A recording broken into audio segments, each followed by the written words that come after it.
అంశము సమస్తము నీ మేలు కొరకే.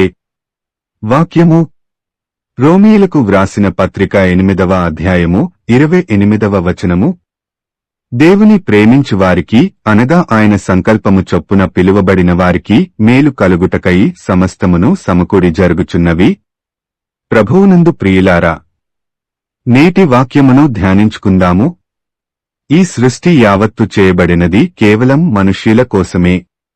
మనుష్యులు నివసించడానికి యోగ్యంగా దేవుడు భూమ్యాకాశములను సమస్త సృష్టిని కలుగజేసి దానిని మనిషికి అప్పగించి ఈ భూమిని అందున్న సమస్తమును ఏలమని దానిపై అధికారం అనుగ్రహించాడు.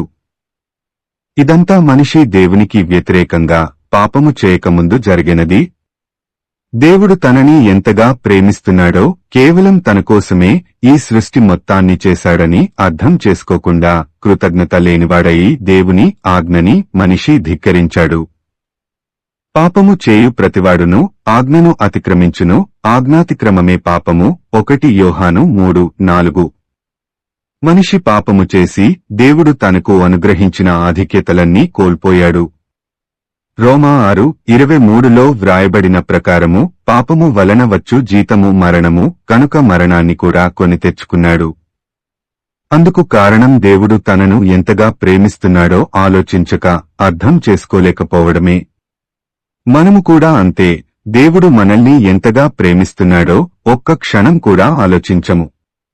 దేవుడు మనిషిని ప్రేమించి తాను చేసిన సృష్టి మీద అధికారం ఇస్తే మనిషి ఆ ప్రేమను కాదని సృష్టినే పూజిస్తున్నాడు.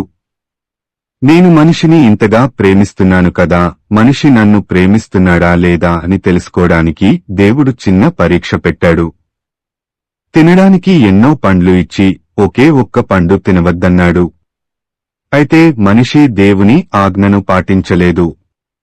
ఎవరైతే దేవునికి లోబడి ఉంటారో వారికి మాత్రమే దేవుడు సృష్టించిన సమస్తముపై అధికారము ఉంటుంది. దేవుడు ప్రతి మనిషికి వారి జీవిత కాలానికి అవసరమైనవన్నీ సిద్ధం చేసే ఉంచాడు.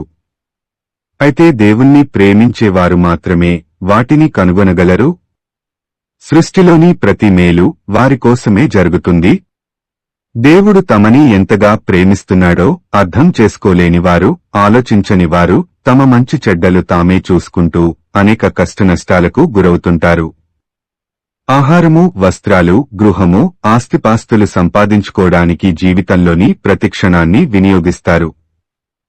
దేవుడు ఈ సృష్టిలో చేయబడిన ప్రతిదానిని మనిషికి ఉచితంగా ఇచ్చినా వాటిని సంపాదించుకోవడానికి మనిషి పడే పాట్లుకి కారణం వారు దేవుణ్ణి గుర్తించకపోవడమే. దేవుణ్ణి ప్రేమించే వారికోసం ఆయన సమస్తము సిద్ధం చేసి ఉంచుతాడు. దేవుడు తన్ను ప్రేమించువారి కొరకు ఏవి సిద్ధపరచనో అవి కంటికి కనబడలేదు, చెవికి వినబడలేదు, మనుష్య హృదయానికి గోచరము కాలేదు. 1 కొరింథీ 2:9. దేవుణ్ణి ఎరుగనివారు దేవుడు తమ కోసం సిద్ధపరచిన వాటిని పొందుకోలేరు. అందువలన దేవుడు వారికిచ్చిన సుఖ సంతోషాలకు దూరమవుతారు. ఇదంతా మనిషి దేవుణ్ణి నమ్మకపోవడం వల్ల కలిగే అనర్థం. దీనంతటికీ మనిషి తానే బాధ్యత వహించాలి తప్ప దేవుణ్ణి ఏమాత్రం నిందించటానికి వీలులేదు. దేవుణ్ణి ప్రేమించేవారు మాత్రం సమస్తము పొందుకుంటారు. ఈ సృష్టిలోని సమస్తము వారి కోసమే.